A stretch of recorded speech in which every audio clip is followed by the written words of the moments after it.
Good morning, everyone. Welcome to this week's Safety Roundtable. Let's get rid of the starting soon. Thank you for joining me. I'm Christian Harris, and it's good to be here on Wednesday, the 3rd of August. After a couple of weeks' break, I had a week in Cornwall last week with my family, which was lovely. Feeling recharged, and looking forward to getting into this topic with you, which is safe business equals successful business. A topic that's very close to my heart.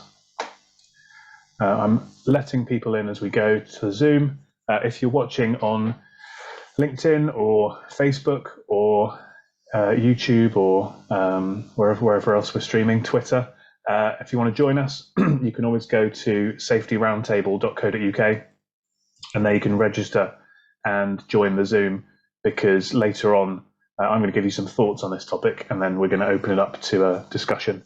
I will be watching the comments as well, but the best way is always to join us on the Zoom. So a quick intro for me, for those of you that might not know who I am. I do lots of content around safety and risk. So I do a podcast, I do this roundtable, newsletters, blogs, videos, and all sorts of stuff. In my day job, I work in the field of slip safety, which is the biggest cause of accident, injury, and claim in most sectors.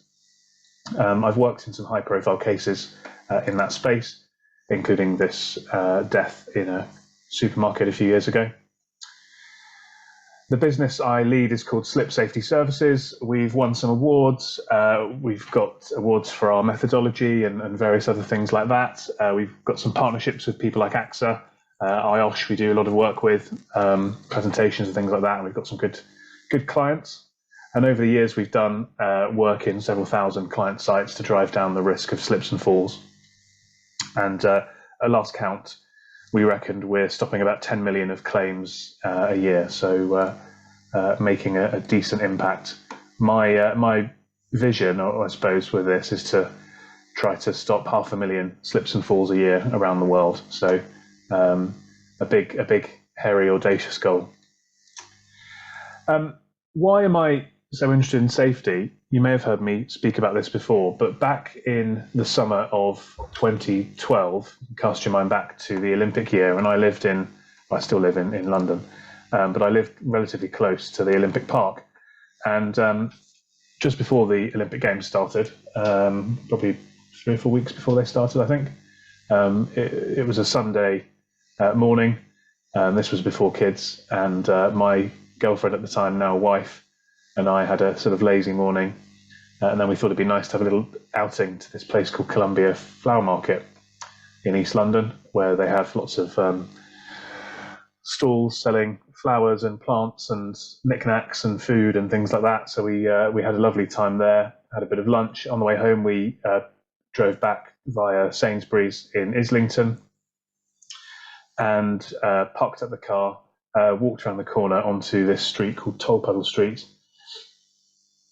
And then that's the last thing that I remember for several hours, because a car sped around this corner, you can see, we think skipping through the red light, lost control, mounted the curb and ploughed into me. So that was me a few hours later.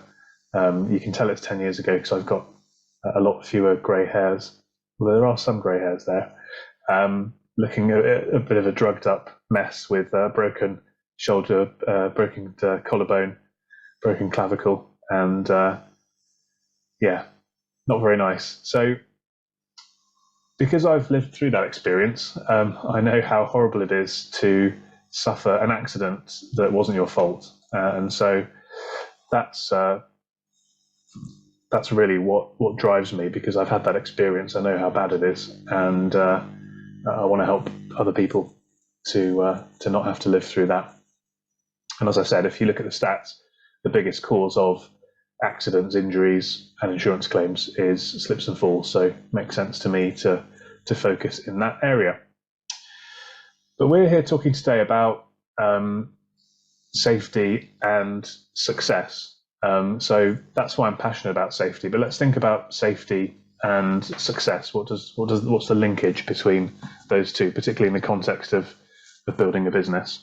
By the way, let me know in the comments whether it's on Zoom or on LinkedIn or whatever it is. Where are you in the world and how are you feeling today? And what I'd love you to do is to produce some alliteration or some sibilance. So you might be languishing in London, or glorious in Glasgow, or nefarious in Nairobi. I don't know what. That's probably not a good one, but let me know where you are and how you're feeling. It'd be good to get some interaction going early on. So you may well have heard of Maslow and his hierarchy of needs. There are different ways of setting this out and splitting up the hierarchy. And actually, interestingly, Maslow never produced it as a triangle, albeit nowadays people typically portray it as a triangle.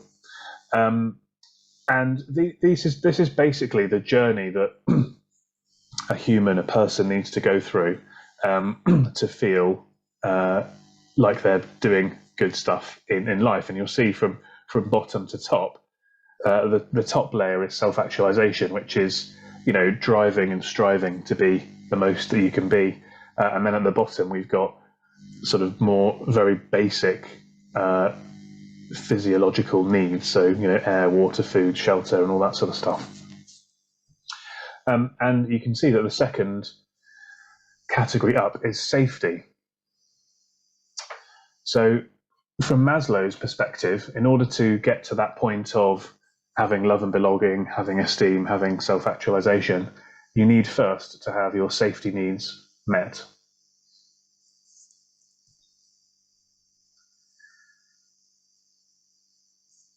Somebody here has done an attempt to...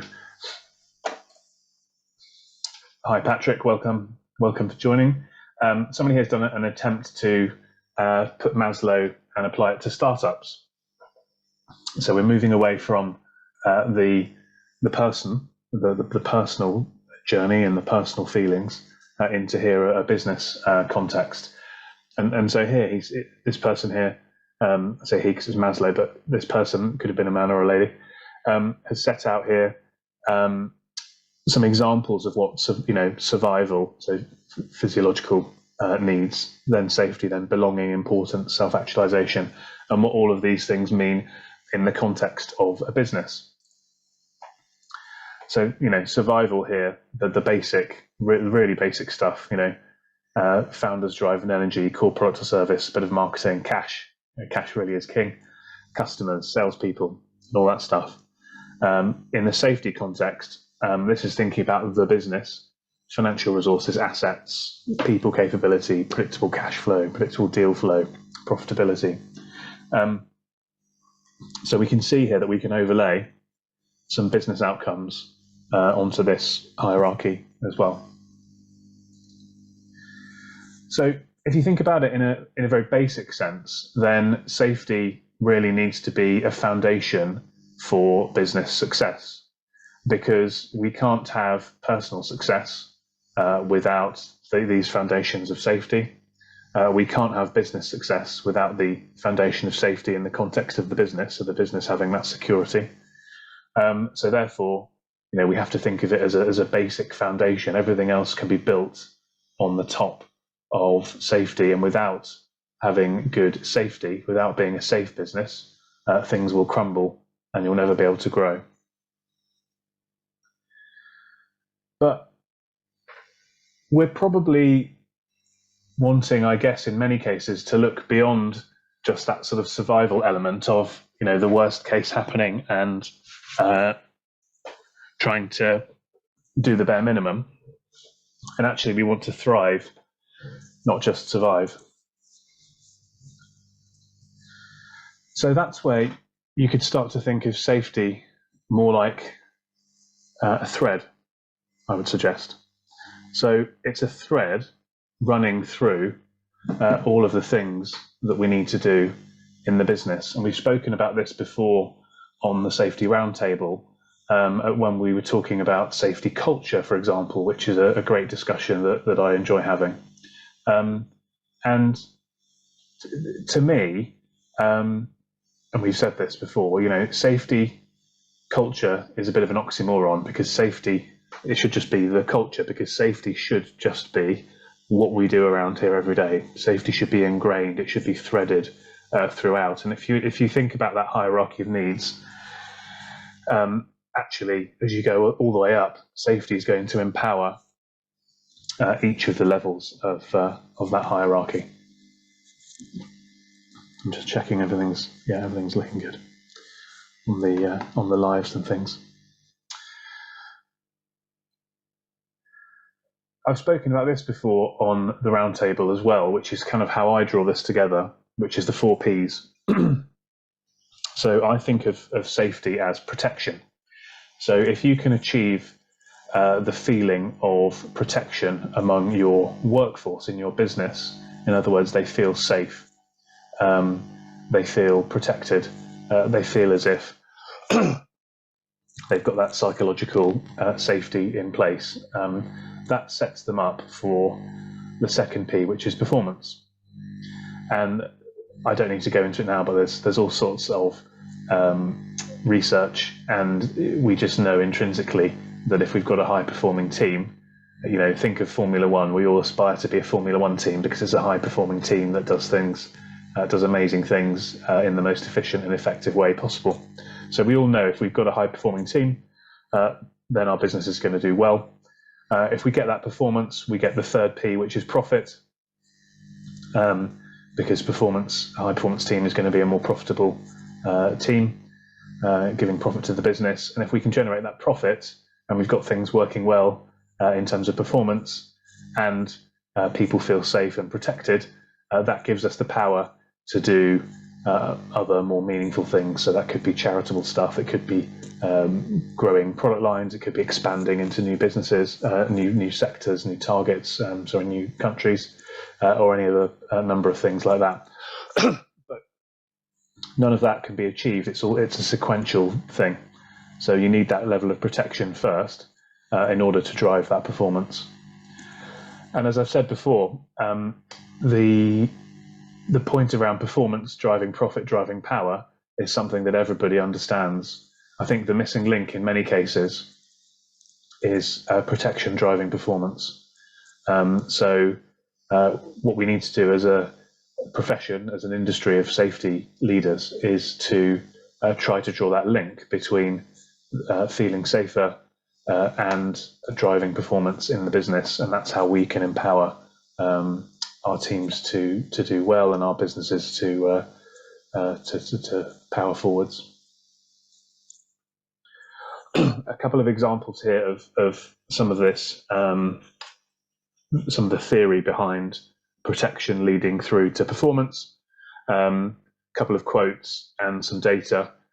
So employee safety and health are of primary importance, as both are key elements in achieving the organization's desired productivity and efficiency. From a scientific research paper. Physical and psychosocial conditions at work directly impact worker safety, health and well-being, and influence enterprise outcomes such as turnover, absence, productivity and healthcare costs. Again, another scientific paper there. And a 17%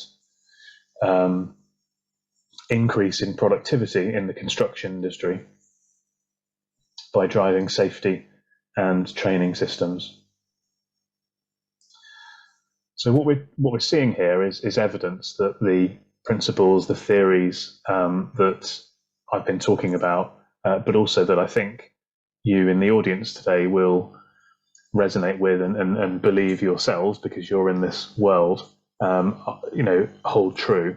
The interesting thing, the opportunity, I suppose, or the challenge, depending on which side of the coin and the way you look at it, is we've got to get that message through to the wider community. A couple of examples of this. Alcoa is probably the seminal example. So if you've not heard the story, Paul O'Neill took over as CEO, and on his very first shareholder meeting, he stood up and started talking about safety. And he said, I want to make Alcoa the safest company in America. And that was a bit of a shock to the shareholders, who were expecting him to be talking about growing sales and profitability and investments and things like that. But Paul O'Neill's view was that safety was something that everybody could rally behind, everybody could understand, and that driving safety as a keystone habit would have all of these other benefits on productivity, efficiency, performance, etc. So he was actually driving forward, living, breathing, walking the walk around this theory of a safe business being a successful business. And what outcomes did he achieve? So he was CEO for 15 years. Over that time, their safety performance improved by around 85%. Bear in mind, they were pretty safe business anyway, a pretty well-performing safety business already, but they're in sort of metal refinery and things like that, so it's a higher risk type of industry. So the safety performance improved by 85%, and over that same period of time, their profitability increased sevenfold. So they grew their sales, but they grew their profit, which fundamentally is what we're all about in business, I suppose. Sales is a vanity metric, and profit is what's really important. But they increased their profit by sevenfold. So that's a great example where leading with safety, making yourself a safe business means that you're a successful business. And I've got another example closer to home, which is the client that I've supported over the years.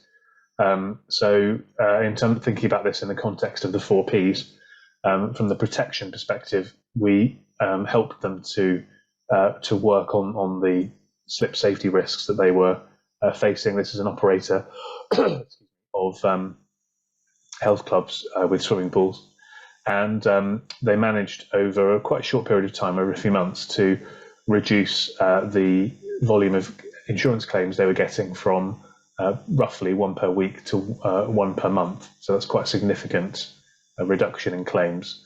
That was driven obviously by a reduction in accidents because they'd taken steps to make their buildings safer.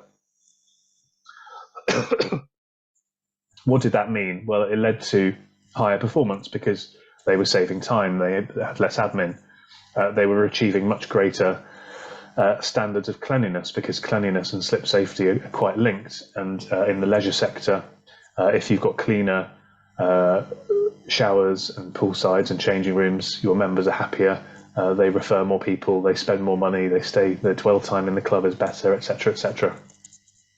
So this helped to drive performance. What did that mean? Well, it drove profitability as well, because they clearly had lower claim costs to the tune of several £100,000. They also saved, obviously, their hidden, in inverted commas, hidden uninsured costs as well. But the added benefits of the performance drove retention and revenue as well. So starting with safety, we got through to profit. And what about power? So this business is one that does have, what's the best way of putting it? They have a charity focus. Excuse me. And so what this meant was, if you think about the difference between dealing with 1 claim a week to 1 claim a month, that's a huge amount of extra capacity and time. And so it enabled the safety team to do more stuff strategically, but also to spend some additional time on some charitable stuff as well. So they got some great outcomes by starting with putting safety top of mind, starting with safety, achieving that protection, driving performance, profit, and power. So I love this image. To me, this is all about feeling safer, and if we can achieve that feeling of safety, that is going to spur us on to achieve great things. And I've shared some examples today of the link between that feeling of safety and some fantastic business outcomes. So my firm belief is that a safe business is a successful business, and conversely, that an unsafe business is likely to be an unsuccessful business. Be interested to hear your thoughts in a moment. If this has resonated with you, particularly that piece around the slips and falls bit and some of the massive reductions we were able to achieve with the client, head on over to christianharris.online and you can book in a free slip safety assessment with me. We can have a chat for half an hour, no obligation or anything like that. We can just have a chat and I can understand a bit more about your business and share some insights of what's worked in similar sectors or industries or environments with you and see if there's an overlap between kind of what we can do and what your needs might be. So that's it from me and the starting portion of today. For those of you on Zoom, if you'd like to contribute, I'd love to get your insights. Please go to reactions and raise your hand. What did you think? Did you learn anything? Is there anything you can share from your history that either supports or contradicts kind of some of what I've been saying today? Anything here you think you could go and implement? How could you go out and have those conversations about driving success in business through safety, or anything else you'd like to join in with as well? And if you are joining us by watching the stream on any of the platforms, then again, feel free to leave some comments and I will try to check those as we go. I've got to give Lauren some props because she is feeling fabulous in Flintshire, which I love. And Anthony is living the dream in Leeds. Now, you can't get any better than that, can you? So let me stop sharing. And anybody here today wants to, on the Zoom, wants to give some comments. Hi, Colleen, by the way. Hi, Ali. Ali says, actually in a comment here, very insightful, can relate to a lot of issues or challenges I face within my sector, which is childcare fostering. Oh, well, that's a very meaningful place to work. So well done to you for that. A few people asking about replays. If you go back to my LinkedIn profile after this has finished, you should be able to see the replay there. Anybody want to jump in with any thoughts or any questions or any comments? Feel free to raise your hands if you do. Thank you, Swali. Insightful. Always enjoy getting some good comments like that. Thanks, Lillian. Yeah, no problem. No problem. I thought we'd have some good feedback on this, but perhaps I've covered the topic so well that nobody's got anything to add. What I will do though is I will let you know about. Did you want to jump in, Stuart? Yeah, can you hear me okay? Yeah. Yeah, just one thing I wanted to raise. I recently attended a seminar with BP, head of safety, and they were talking about investigation on accidents. Yeah. And what she found out was they had recurring accidents, but they were occurring on the same areas and the same places because their initial approach to an accident was to find out what the employee had done wrong. So it was kind of a culture, and I suppose, sometimes that happens. You think, okay, someone's had an accident, what have they done wrong? And you go down that route. And what they learnt was that they should take that off the table and look at the process. Yeah. And what was taking place, what was the task, was it timed, was it pressured, what equipment did they have? And it really transformed the way of thinking. But what she was saying, it's very difficult to get senior management, directors involved in not the blame game, but more the process, looking to fix that. Yeah. And I come across it every day when I have officers on security on sites, slip, trip, fall, bang the head. Immediately my mind goes to, oh, did he have the right footwear on? Or was she looking at her phone when she was on patrol? So yeah. it's it's tough to change your opinion of an accident investigation to the task, the procedure, rather than the person, the problem. Was that Diane Chadwick-Jones by any chance? Yes. Yeah, I've had Diane on my podcast before. Yeah. She's very good. Yeah, and I'll give you a scoop actually for those of you watching this. We're going to be doing some events soon with a working title of there's a series of kind of how do you make it safe, and so it's going to be something like, you know, how do you make a football stadium safe? How do you make an oil and gas rig safe? How do you make a supermarket safe? How do you make an airport safe? We're going to be doing some kind of interviews with people, and I haven't asked her yet. So if she's watching this, she'll be surprised. But I was going to ask Diane to get involved in that. Yeah, I definitely get her on. She's got a lot of information to give. Yeah, she's good. So I mean, what have you found, Stuart, that works for you in terms of getting that buy-in from a senior level? Because I do think, you know, because I'm a business owner, right? So I'm always thinking about high performance in the business, because I just know that if I get high performance, I'm gonna the business is going to thrive.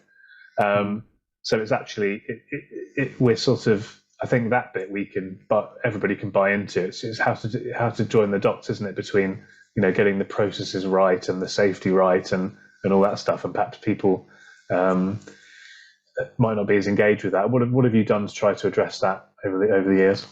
Well, what I try to do is we have the monthly senior meetings with the account directors. So I'll talk about it, because on the monthly meeting, there's always you're always on the agenda to talk about the accidents that have occurred in the last month. So I make a point of talking about the corrective actions we've done, but also saying again and again and again and again, and kind of hammering it home really every time I talk to someone within the company. I'll talk about this particular issue, which they may be getting bored with, or it might be sinking in. I don't quite know yet. What I've stopped having is account directors coming to me and saying, what did he do wrong, or what did she do wrong? So maybe it's getting through, but I'm talking to our training team to see if they can produce some kind of impactful slides that I could do a presentation to the senior team or the board. And for me, it's almost like what's politically topical for the week, or the month. And if I keep it at that, I'm hoping to get through. Yeah. Okay. I can see. I'm going to pick on Simon I can see you're watching, Simon. Simon's been on my podcast as well. I don't know if you're able to unmute and join, but it'd be interesting if you're up for it to get your perspective on this, because Simon is in the insurance field, so he's kind of sitting, outside of the businesses, but supporting clients. And I'd be interested, Simon, if you're able to let me know in the chat if you can't, or feel free to unmute if you can. Whether what insights you've got around this in terms of, you know, getting that buy-in to the business outcomes, the benefits to the client base of getting safety and risk right. Hello, you caught me before I brushed my hair. It is probably my biggest challenge to get businesses to buy in. The senior management, obviously, they have their eye on profit, they have their eye on how the business is doing from a survival point of view. It is quite challenging. Some of them are easier to convince than others. I tend to use a fairly pragmatic, simplistic way of doing it. And the bottom line is I say, look, we want all your workers to go home at the end of the day with both legs the same length. And that requires you having to do a little bit. What I tend to find is going in with the threat, you know, the stick approach, which is, oh, if you don't do this, you will get prosecuted. Oh, if you don't do this, you might go to prison. Oh, if you don't do this, the business might get fined. I tend to move in a slightly different way and address it from an insurance point of view, which is, if you do this, then you will find that your claims drop off and your premiums will go down. And I haven't yet found a single business owner that hasn't pricked up at the thought of, hang on a minute, what, you can save me money on insurance, because everybody hates insurance. I can save you money on insurance, and all you've got to actually do is do what you're supposed to do by law anyway. It's actually fairly easy. I can help you do it. And there are a number of schemes and systems in place, such as, I'll pick on one, pre-claim rehabilitation. So if you've got a business, and one of your guys that work, I don't know, he falls over, he hurts his back or something like that, and he's going to take 6 weeks off work, and going to be on SSP, so you're going to make a claim against you because he's gone to hospital. Get in there. He's gone to hospital, and a no-win, no-fee solicitor has set up a pop-up shop in the reception, and he goes, "Oh yeah, you had an accident at work," all this kind of stuff. We've all had the texts. Yeah. And he'll end up putting in a claim for probably, by the time it's finished, about 12 grand, including costs, which is actually going to go on your claims experience. And then, of course, come round to renewal time, you might be having a difficult conversation. Yeah. However, pre-claim rehabilitation is something you can put in place. I'm not here on a sales thing. I'm just here to, watch and throw a bit in the pot. Yeah. It is where you take the person as the employer almost, or via an employee benefits program, whatever, and say, right, sorry you've been hurt at work. Yeah, okay, it was a bit of a problem. We'd like to actually help you get fixed, because we know you want to take your kids to football at the weekend, and 6 weeks laying up in bed on flipping Wazipans or something isn't actually going to do you any favours. So what we'll do, we'll get you a private appointment in with the doctor now, today. You can do it online, take 5 minutes out of the office, go and have a chat on the phone, on Livy or whatever it is. Have a chat with the doctor. We'll get you privately referred in for physiotherapy. You can start that in 2 days' time. It'll be private. We'll pay for it all. And then you can get back to work in a fortnight instead of 6 weeks. And the bloke thinks, wow, actually, that's not bad. It's not a bad old shout. It's feeling looked after. Because it's feeling looked after, he's going to think you're great. Yeah. And therefore, he's probably not going to put a claim in. And if he doesn't put a claim in, happy days. Yeah, exactly. and or if he does, you might be able to settle it for less because he doesn't feel so aggrieved. Once the solicitors are involved, however aggrieved he feels, it's going to be them after their money. But even the more serious claims, quite often there's a lot of physiotherapy required for a bone breakage, something like that. Yeah. And that physiotherapy, it will reduce the amount of time that he's off. It will improve healing times. Doesn't work in every case. But let's think about this. What are most of the incidents at work? And everybody who's on here, I can't see your faces. And sorry, I'm hijacking this a bit. No. What are the big things at work? Now, I think if I could see all of your hands go up, if I could, and I don't want to, you'd say, right, it's manual handling issues, backs, strains, that kind of stuff, and slips, trips, and falls, which will resonate marvellously well with Christian here. And these are the ones that we see. Yeah. And it's by far and away most of them tripping over pallets, falling over backwards, pulling a trolley along, and a handle comes off and hits you in the face and leaves a scar on a young lady. Yeah. And the claims come in for everything, and a lot of people try it on as well. We had something come in the other day, and somebody was trying to put in a claim because there were smelly yoga mats in the back of a truck, and they thought they were toxic. No, they weren't. But when you manufacture yoga mats, they have a smell that is unpleasant, so you have to air the lorries out. So they try to put a claim in. I'll tell you one other claim, and then I'll shut up. One other claim we have actually had in. Following COVID, somebody went to, it was a service, I think it was a dentist or something like that. You know, when you go to the dentist and they take your temperature. And fair enough, there's a big queue of people all having their temperature taken up, and they do the little thing where they put the temperature gun on your head and take it, right, you're fine, go through. Somebody put in a claim because they said that having the temperature gun pointed at their head gave them post-traumatic stress disorder. Now, I could, yeah, it's nice. I could actually say, well, if you were maybe an Afghanistan vet and you'd been tortured or something, there could be something in it. But hang on a minute, you've been in a queue and there's been 30 people in front of you. The claim didn't succeed. But in the current climate, where the cost of living is going up, people have got bills to pay, kids to feed, holidays they feel entitled to now because they haven't gone over for 2 years or whatever. They are seeking any way they can to pick up some money to help supplement their living or whatever. And the no-win, no-fee solicitors know this, and they are circling like vultures and preying on it. It's their job. They've got to do it. I don't have a problem with it. But as business owners, you can put in some very simplistic measures to help protect you. I'll shut up now.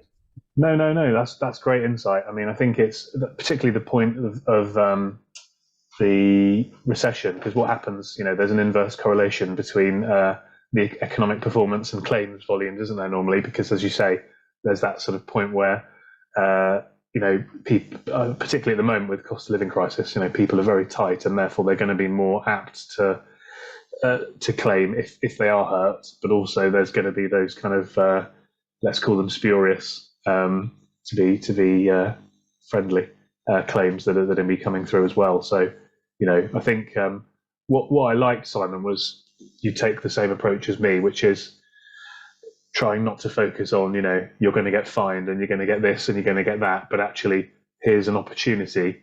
Here's an opportunity to achieve a business outcome, and you frame it in such a way as increasing their profit rather than worrying about the cost of something if something bad happens. And I think that is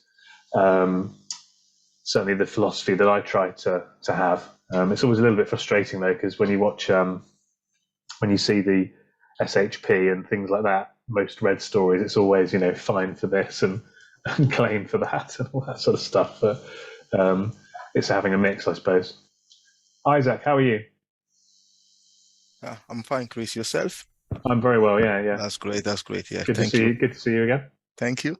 That's a very, very important and topic, this one. And I want to just let's say highlight on something that Simon said about the care.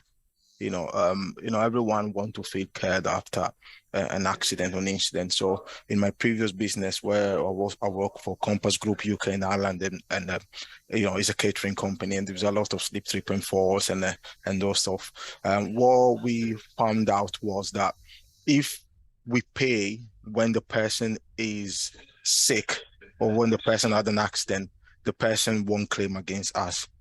But so after, if we give extra support, like, oh, all right, you had an injury, then you need physio, then we will pay for your physio. Then after, the person will come back to work. First of all, will feel valued. Yeah. The person will feel part of a family rather than a business, because everyone, obviously we will send a card. We will send get well soon. We will get the unit manager to do all this. And the person as well, when you come back, is more likely to give their best to the business, because they knew that when they were off, the business gave their best to them. So the support, I think, is the key word on here to, let's say, drive down the claim costs as well. So I think Simon made a good point over there. Thank you. Yeah. No, thanks for that. And I think it's a different side of the same coin in such a way that we're talking about after something bad's happened, let's support people and let's make them feel cared for and as safe as we can to try to mitigate risk. And the other side of that is let's try to prevent things from happening and produce positive outcomes by caring for people, making them feel safe, etc., etc. So I do think there's a very nice crossover there. Right, we're coming up to 22, and I normally try and finish these around 1:45. I'm just going to quickly let you guys know that where are we? The next roundtable, we're having another couple of weeks off, I'm afraid, because summer holidays and all that good stuff. But I think this is going to be a really good one. So 17th of August, 9 o'clock, how to overcome the risk versus priority gap in safety. And there is a bit of context to this, which I'll share briefly, which is that we did some research recently of about 300 safety leaders. And we published this in a report called The State of Safety. If you'd like a copy of that, just send me a message or pop it in the chat. There's a sort of 30-odd page report. But one of the things that was really highlighted was the difference between where our risks are and where our sources of accidents and claims might be, and the priority that we're placing on certain safety topics. So, for example, the risk exposure for falls from height is relatively low, but yet we place a very large priority on falls from height. The risk exposure for breathing related problems is relatively low, but we're placing quite a high priority on that, which obviously in the context of what's happened in the last 3 years is kind of understandable. Whereas manual handling is one example. The exposure is very, very high, as Simon said. The volume of accidents, injuries, claims is very, very high. But yet relative to that, the priority we're placing on it is relatively modest. So we're going to do a bit of a dive into that. So I can see a few people on LinkedIn and on the chat on Zoom asking for the report. So what I'll do is I will send a link. I'll send a link out in the comments on LinkedIn, or I'll DM you. And also for everybody that's registered to the Zoom, if you've ever attended one of the roundtables, you'll be on a mailing list. I'll send out the report, a link to the report, alongside the reminder of this upcoming session. So I'm really looking forward to this one. And this one, I think, is something where I'd be really interested to get some good feedback in terms of, how do we get hearts and minds aligned to where our risk exposures lie, mindful of, we clearly don't want anything catastrophic happening, but actually the bulk of our issues are in our more attritional accidents and claims. So I will look forward to seeing you all in a couple of weeks for that one. If anybody's got any final comments, I can see a few more people asking to have the report. That's fine. If anybody's got any final comments, feel free to interject. Simon's got his hand up. Go on, Simon.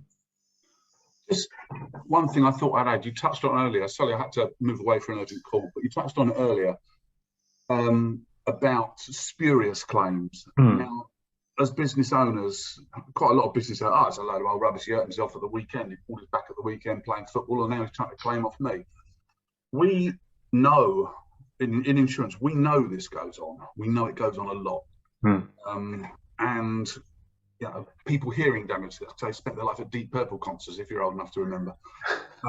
We know there's spurious claims. Now, the law has actually changed recently. So there's two things to take away from this as far as I'm concerned. Number one, records and documentation, evidence. Yeah. If you've got evidence, your insurance company will fight to the ends of the earth for you if it is a spurious claim. Yeah. They will actually sling everything they've got at the no-win, no-fee solicitors to try and defend your position. Because they hate spurious claims, yeah. But you need to have that evidence. So that's your risk assessment, safe systems of work, training records, but all that kind of stuff. Records of maintenance, this kind of stuff, slip safety tests, whatever, all those kind of things. You need to have all those in place. The other issue is if there's a new thing out, which I'm not a legal expert, but there's a new thing out called fundamental dishonesty. It can be proven that the claimant is making a fundamentally dishonest claim, not a little bit shaking it up a bit, being a little bit leery with it, throwing the lead about a bit, but actually putting in a fundamentally dishonest claim that the whole premise behind it is fundamentally dishonest, that's the key words, then that is actually punishable by a custodial sentence for that person. And there was one a little while ago, the woman got a 12-month suspended sentence putting in a fundamentally dishonest claim. It was fought to the ends of the earth, and she lost, and she ended up with a prison sentence, albeit suspended. So if there are spurious claims, you're not without some kind of defence, but it is important that you have all your records in place. That's all I was going to add, simply because you mentioned spurious ones, Christian. Yeah, no, thanks for that. It might be a good idea actually to do a bit of a workshop on that kind of thing. So let's pick that up offline, Simon. But yeah, you're quite right. Whether it's a legitimate claim or a spurious claim, you need to have the evidence of what you're doing. I interviewed a barrister recently on the podcast, and I asked him, would he prefer client A, if he were defending a case, client A, who have the world's best health and safety policy, all singing, all dancing, written by who's a good author. This is gonna put me in a bad state here, depending on my choice of books. Let's say it was written by J.K. Rowling and Dan Brown and various big authors combined, and it was the best thing since sliced bread. But 1,000 pages long and so on and so forth. But they couldn't prove that they'd followed everything that it said. Or Company B with a sheet of paper with 10 bullet points on, but for each of those 10 bullet points, they've got 10 or 20 bits of evidence to prove they've actually followed and done what they said they would do. And he said, you're much better off in category B, doing something that's more stripped back, but is actually achievable and is done, and you can prove you've done it because you can actually stand behind that. Whereas if you set your standards too high and you can't actually deliver and achieve on them, then that's a bad position to be in. So that's something certainly for people to bear in mind. So good stuff. Thank you everybody for joining today. Really enjoyed it. As I said, I'm a firm believer. Safe business means successful business. Unsafe business means unsuccessful business. So for those of you, which would be most of you watching, if you're in the profession of safety and risk, what we need to do is to be getting that message amplified, get that message out there to our colleagues, draw that line, create that link between safety, protection, and performance. And if we can draw that link, get the evidence that what we're doing is driving performance, that's when we can have that big impact. Thanks for joining. See you all in a couple of weeks, and we'll discuss safety, risk versus priority gaps. Cheers.